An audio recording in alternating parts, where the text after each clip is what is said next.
বাজার দেওয়া যাইবো না। ধরে নিলে তুই আমার সাথে বেয়াদবি করবি, মাল মুখ খায়। থাক দাদু। ভাই আপনি এরকম সাথে নিলে আবার কথা বলছ তুই, তোরা যেটা বলছি সেটা শুনবি। তুই কোনো কক্সবাজার যাইতে ইচ্ছি না, ঢাকার মধ্যে থাকবে, ঘরেটা পাহারা দিবি। আর ঘরের জিনিস যদি 100টাই এত নিয়ে আনে নয়, তোরে কিন্তু সুতো দিয়ে হাসে মারি এলাম কিন্তু শিমুল। থাক দাদু, আমরা সবাই যেহেতু কক্সবাজার যাইতে আছি, ও যাবে আনে, ছোট মানুষ আনন্দ করতে করবে আনে, সমস্যা নাই।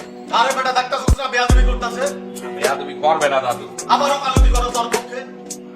এই দামড়া শতান, তুমি কথা বেশি বলিও না, চুপ থাকো তুমি। আপনি সব রাইতে কটা বাজে সিনিয়রদের সামনে বই ঠ্যাঙের মধ্যে ঠ্যাং উঠাই, টেবিলের মধ্যে আতুটা আড্ডা দিতেছো কেন?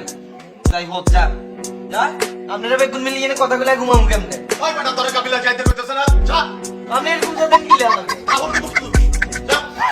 ওই এইটা ঘুমা, তোরা যাইতে বলছি নি শিমুল, যা। আর যদি দেখছি রাত্রে বেলা টিভি ছাড়ি, জোরে জোরে টিভি ছাড়ি, টিভি শুনছস, তোর কিন্তু খবর আছে। এই দিন রাত্রে বেলা টিভি মিউট করে দেখতেছিলি, আর কান মিউট হয়ে গেছে, কি শব্দ কানে এক্সট্রা শুনি না? যা ওঠ, ওই কাবিলা ওরে যাইতে বা। যা বুদ্ধি যা, যা যা। আচ্ছা, আমি পরে দেখবো না।